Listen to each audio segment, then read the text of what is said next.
I don't know where to start. Maybe I should go back to the trailhead, to the moment I stepped off the main path and into the woods where everything went wrong. I'm not the type to tell stories online, let alone record myself talking. But after what happened out there, after what I found, I need someone to hear this. I need someone to know, because if anything happens to me, at least the truth won't vanish with me. It started as just another hike. I like to get out, clear my head, breathe in the air where there's no Wi-Fi signal to nag at me. That day, the forest was quiet. Too quiet maybe, but I didn't think much of it at first. About 2 hours in, I veered off the main trail. I've always been curious enough to sometimes ignore the little voice in my head telling me to stick to the map. The undergrowth was thick, the kind of green that makes it easy to lose your sense of direction. But then, I saw it. Something black, half buried in pine needles. At first, I thought it was trash. A lost water bottle, maybe? But when I brushed the leaves away, my fingers hit cold plastic and smooth glass. It was a camera. A handheld one, scratched up. The kind people carried before smartphones made them pointless. It shouldn't have been out there. In the middle of nowhere, I turned it over, wiped the dirt from the lens. And that's when I noticed the red light dot. It was still recording. I froze. My first thought was that someone had just dropped it, maybe even minutes ago. I looked around, half expecting to see someone step out from behind the trees, angry that I was touching their stuff. But the woods were still. The only sound the whisper of wind through branches. My hand shook as I hit the playback button. The screen flickered, and what I saw. I wish I could unsee it. The footage was shaky, dark. A pair of hands holding the camera, moving fast through the forest, as though running. The breathing ragged panicked was loud enough to drown out the crunch of leaves underfoot. Then the camera tilted, just for a second, and caught something behind the person holding it. A figure, tall, too tall. It seemed to move wrong, jerky, like every step was out of sync with the world around it. Its face sore where its face should have been was a blur, smeared like someone had erased it. The person filming tripped. The camera went sideways, half buried in leaves. I could still hear the breathing, quick gasps, but also footsteps. Heavy ones. Getting closer, and then silence. The footage kept running, but nothing else happened. Just 30 solid minutes of the forest floor, unmoving. I swallowed hard, my throat dry. This was bad. Really bad, but I should have stopped there. I should have put the camera down, walked away, and never thought about it again. Instead, I kept watching, because after 30 minutes, the camera was picked up, but the hands that lifted it weren't human. Asterisk the hands. They were long, bony. The skin stretched thin, like it barely covered the frame beneath. Fingers that bent too far, joints at angles that weren't natural. The nails were black, cracked like claws. The camera rose slowly, as though whoever or whatever had picked it up was studying the lens, studying me now as I watched. My stomach knotted, a sick twist of dread. Then, without warning, the footage cut out, just a dead screen. I blinked, heart racing. Was that it? I tapped buttons, fumbling with the device, and the camera whirred back to life. The battery shouldn't have even been holding a charge. Not after who knows, how, long in the dirt. But it wasn't dead. It wasn't just on. It was recording again. The timestamp read today's date. That didn't make sense. None of it made sense. But there I was, holding a camera in the woods, watching footage of something impossible, and now it was still recording like it hadn't been abandoned. Like I was just the next in line to hold it. I wanted to throw it down. I wanted to smash it, to walk away and never think about it again. But something in me, some mix of horror and curiosity, wouldn't let go. Instead, I turned the camera around, and on the little screen, framed in the grainy display, I saw myself. Just me. standing alone in the trees. But for a split second, I swear something moved behind me in the corner of the frame. I spun, nearly dropping the damn thing. Nothing, only pines. Swaying gently, I laughed nervously, more to keep myself steady than anything else. Maybe I was imagining things. The footage I'd just seen had shaken me. Maybe bad enough to make shadows feel like threats. Still, I shoved the camera into my backpack. I told myself I'd look at it later, at home, in daylight, where my brain wasn't feeding on every sound and flicker of movement around me. The trail back wasn't far. I remembered the way, even off the beaten path. But the deeper I went, the more wrong everything felt. The woods. They'd gone quiet again. Too quiet. Normally you hear things, birds, squirrels, insects, but it was silent. Like the world had hit pause. I tightened the straps of my pack and walked faster. That's when I heard it, a branch snapping, not in front of me, not beside me. Behind me, I stopped. The silence stretched thin, heavy. Then another snap. Closer this time. Someone or something was following me. My pulse hammered. I didn't want to look back. Every instinct screamed at me to just keep moving, keep my eyes forward. Don't give it the satisfaction of knowing I'd noticed. But then I remembered the camera. My hand moved on its own. Tugging the bag open, fumbling for it, I lifted it. Switched it to playback and pointed the lens behind me. I didn't see anything with my eyes. But on the screen, there was movement, something tall, hunched, just out of focus, slipping between the trees like a shadow with weight. It wasn't following me, it was circling. Asterisk, I froze. My breath caught in my throat as I stared at the little screen. It was there, moving just beyond the edges of what my eyes could pick up, but the camera. The camera saw it, a tall figure weaving between the trees, bending unnaturally to stay just out of sight. Every time it shifted, the screen glitched, like static tearing across the image, as though the thing wasn't meant to be captured on film. I lowered the camera. Nothing, just below the woods. I lifted it again. There it was, closer. My knees went weak. And for the first time in years, I considered running. But the voice in my head said something worse than run. It said, if you run, it will chase you. So instead, I walked. Fast, but not too fast, forcing my steps to sound steady. I kept the lens pointed behind me, praying the battery wouldn't die. The time stamp blinked in the corner. It was keeping track. But then I noticed something that made my skin crawl. The time on the footage didn't match reality. It was minutes ahead. I stopped. Cold, the camera wasn't just showing me what was behind me. It was showing me what was about to happen. On the screen, I watched myself, me, in the same clothes, same backpack, same woods, walking quickly, glancing over my shoulder, just as I was right then. But then I saw what would happen next. The thing emerged from the trees. It moved fast, faster than anything that size should move, its limbs contorting as it closed in on me. The future me on the screen screamed. The camera fell, the image spinning, cutting to black. And then the footage ended. My hands shook so hard I nearly dropped the device. If what I'd seen was true, then I didn't have much time before it happened.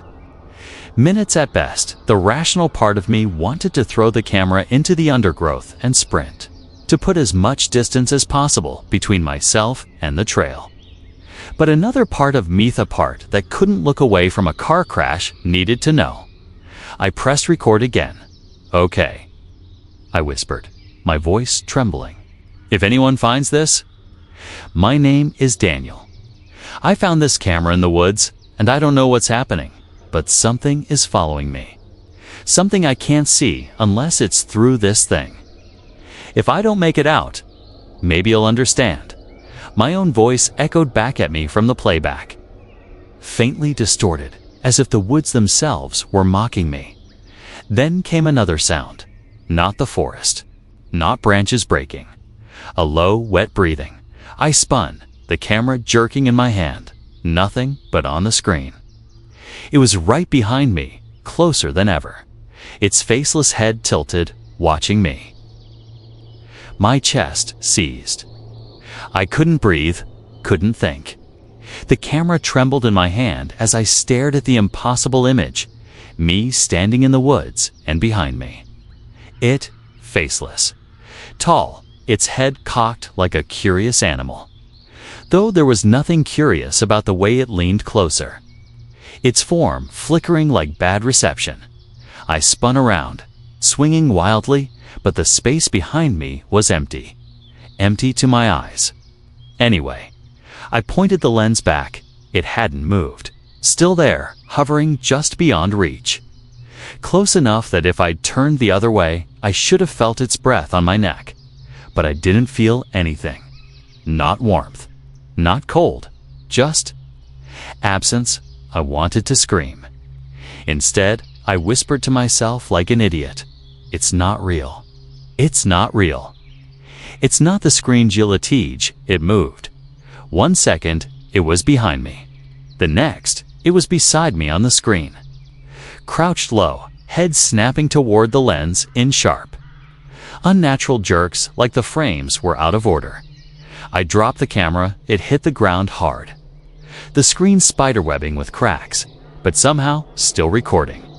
For a moment, I thought I'd broken it and freed myself. I thought if I didn't look, it wouldn't exist. But then I saw my reflection in the broken display.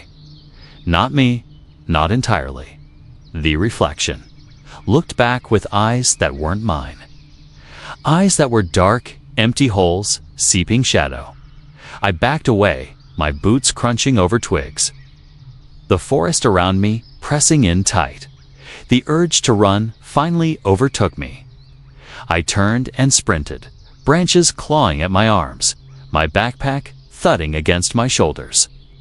My lungs burned, but I didn't stop until I stumbled into a clearing and froze in the center of the clearing. Another camera, identical, resting upright on a fallen log. Its red light blinking, waiting. I stared at it, gasping. Sweat stinging my eyes, No, this wasn't possible. I'd left the first one behind. It was still lying cracked in the dirt where I'd dropped it. Yet here it was again. I stepped closer. Slowly, each breath sharp in my chest. My fingers hovered above it, shaking. And then, without me touching a thing, the camera turned toward me on its own. The lens adjusted with a mechanical click, and I realized something I should have understood the moment I found the first. 1. The cameras weren't abandoned. They were traps. And I was already caught. The camera stared at me. That's the only way I can describe it. The way the lens adjusted, worries softly, tracking me like an eye. I staggered back a step, shaking my head. No, this isn't real. But it was. The red light blinked steady, patient, as though waiting for me to move. Waiting for me to do something worth capturing. I pulled my phone from my pocket, desperate for a lifeline. No signal, just like before. But the screen flickered, dimmed. And then, without me touching anything, the camera app opened. The live view showed the clearing. Showed me and behind me. The figure, faceless, tall. Reaching, I whipped around, phone in hand. Nothing there, my pulse hammered in my ears. The phone slipped from my fingers and landed face up in the dirt. The display still showing the creature lurking inches behind me. I didn't pick it up. I couldn't, because the second camera on the log had come to life. The screen flipped open, playback starting on its own. I forced myself to look. The footage showed Mimi, standing in this very clearing, breathing hard, staring at the same camera, and then in the recording. I began screaming. It was raw, animal, desperate. Future me fell to his knees, clawing at his face as the faceless figure loomed closer, its hands those long, broken fingers stretching toward his head. I slapped the screen shut. Silence. The clearing was suffocating now. The trees leaned in, their shadows swallowing the last of the light. I had to move. I had to get out. I turned and ran. The forest didn't feel like the forest anymore. Every step led me deeper instead of out, paths folding in on themselves. Landmarks repeating like a loop I couldn't break. Minutes passed, or maybe hours. Time had no weight, finally. I stumbled onto something that made my heart seize. A third camera, balanced on a stump, its lens already pointed at me. I wanted to smash it, to stomp it into pieces. But a voice in my head whispered, "Don't. It wants you to." I don't know if that voice was mine. I don't know if it was ever mine anymore. My body felt heavy, drained, like something was pulling the life out of me. Every breath rattled thin. My hands shook violently as I pushed myself closer to the stump. The third camera blinked its red light. Recording, always. Recording. And then I realized something that nearly made me collapse. Every one of these cameras. They weren't just showing the creature, they were multiplying it. Every screen, every lens, every recording was another way for it to exist. Another eye, another door, and I had already looked too many times. Somewhere in the woods, I heard that wet, rattling breath again. Louder now, closer this time. I didn't dare turn around. I stood frozen, every muscle screaming to move. But I couldn't. The breath behind me rattled low and deep, wet and unnatural. Like something exhaling through torn lungs. I clenched my fists, shut my eyes tight, and whispered to myself, "It's not there. It's only on the cameras. It's only..." A new sound cut me off. Click. The third camera on the stump zoomed in, the lens extending, adjusting focus. It was filming me. I snapped my head toward it and for the first time noticed something I hadn't before. There was writing scratched into the stump beneath the camera. A single word, gouged deep into the wood colon: "Run." My throat went dry. I didn't hesitate this time. I bolted, crashing through underbrush, ignoring the branches clawing at my arms and face. My breath came in ragged gasps, every step carrying me further from the clearing. But no matter how far I ran, no matter how many turns I took, I kept stumbling onto more of them. Cameras, on rocks, on logs, hanging from tree branches by frayed straps, all with their red lights blinking, all following me, recording, always recording. Each time I passed one, the air grew heavier, harder to breathe. It was like the forest itself was watching through their glass eyes. I tried covering one with my jacket, blocking the lens. For a second, I thought it worked. The red light went dark. Then my jacket twitched. Something inside it pushed back. I yanked it away. Throwing it to the ground, the camera underneath flickered violently, static bursting across its tiny screen, and then I heard it again, my own voice, but not from me. From the playback, the little screen showed me bleeding, broken, crawling on the ground. A version of me I hadn't become yet. The voice was raw, guttural. "Don't watch." The recording ended, and that was when the forest went completely silent. No wind, no breath, nothing. Until a new sound started. A faint, mechanical worry. I looked down. Every single camera around all of them had turned toward me in unison. Dozens of red lights blinking in the darkness and in the reflection of their lenses. Just faintly. I saw it. The faceless figure wasn't behind me anymore. It was standing inside the circle of cameras, waiting. The clearing pulsed with red light. Dozens of blinking dots in the dark, surrounding me like eyes. I turned in slow circles, chest heaving, trying to keep track of them all, and then my gaze caught the thing. It was closer now, silhouettes framed by the glow of the lenses, its towering body flickering between shapes, sometimes tall and thin, sometimes hunched and crooked. Its faceless head tilted with each shift, like it was trying on new forms, waiting for one that fit. I stumbled back until my heel struck something hard. Another camera. I nearly fell, catching myself on the tripod it stood on. My fingers brushed against the screen. The image playing back wasn't me standing in the circle. It was me, lying on the ground, unmoving. My stomach dropped. This wasn't a future. This was an ending. My ending. No, I muttered, shaking my head. That's not real. That's not going to happen. But the forest disagreed. The cameras whirred again, all zooming in at once. Their clicking shutters layered over each other until it sounded like chattering teeth. The thing stepped forward. The ground shook. Faint but undeniable, as if the earth itself recoiled under its weight. Its limbs dragged against trees, leaving bark shredded and curling. I grabbed the camera nearest to me and aimed it at the figure. On the screen, the image scrambled, static hissing. For a second, I thought it couldn't be captured. Maybe I could blind it, confuse it. But then the static cleared, and what I saw wasn't the figure.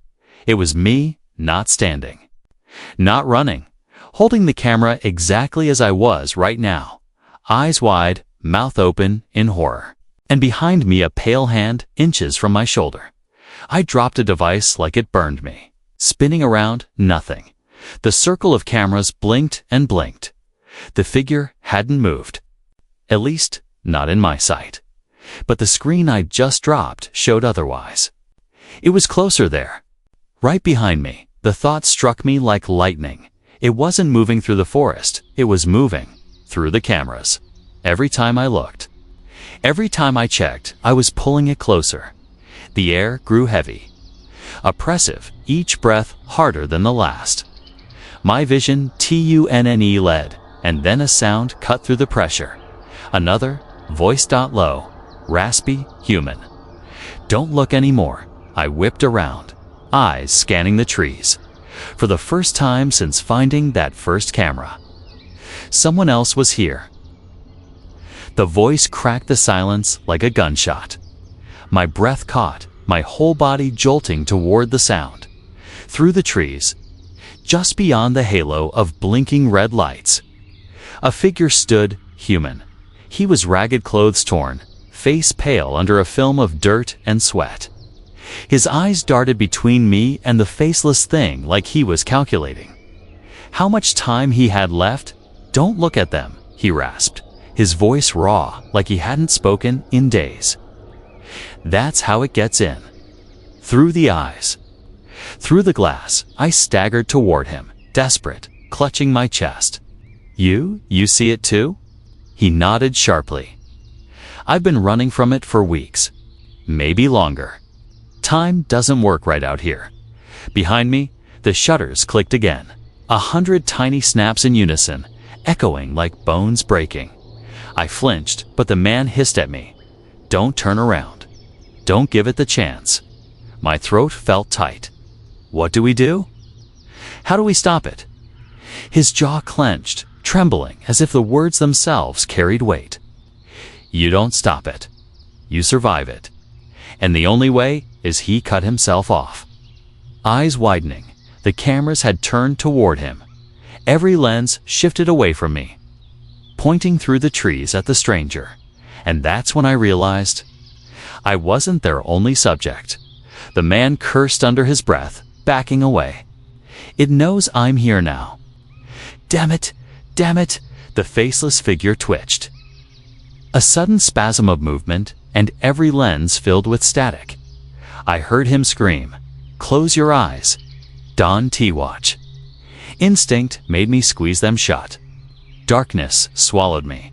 The sound of branches snapping. Heavy footsteps. The chorus of shutters clicking like rain. And over it all, the man's screams tearing through the night. Then silence. When I opened my eyes, he was gone. Only the cameras remained. Their red lights steady. Their lenses fixed back on me. Something cold slid into my gut as I understood. They'd chosen their subject again. Me. The circle pulsed brighter, almost eager. I stumbled back, tripping over roots, my throat raw as I shouted into the void. "What do you want from me?" The answer came in the whirry of the nearest camera as its playback screen lit up. I stepped closer, against every instinct, and watched. On the screen, I was running, sprinting through the forest, tripping, clawing my way forward. And then I wasn't alone. The faceless figure ran beside me, perfectly in step. But in the playback, it had my face twisted into a grin I couldn't control. Asterisk, I staggered back from the tiny screen, bile rising in my throat, my own face warped. Stretched into a grin I'd never make glared back at me from the figure's head. Its teeth were too many, jagged like broken glass. The playback ended with me screaming, cut off by static. I dropped to my knees, clutching my head. This isn't real. This isn't real, but the forest was real. The cameras were real, and their blinking lights beat like 1,000 tiny hearts in the dark. I forced myself to my feet and ran. I didn't care if I was running deeper in. I didn't care if I was circling back. All I knew was I had to get away from the circle. Away from the thing wearing my face. The forest whipped past, endless branches clawing at my skin. My lungs burned. My body screamed to stop, but I didn't. Couldn't. And then I saw light, not red this time. White, flickering, artificial. I stumbled toward it, crashing through brush until I broke into another clearing. There, in the center, stood a tripod. Not with a comrade this time, it was a spotlight.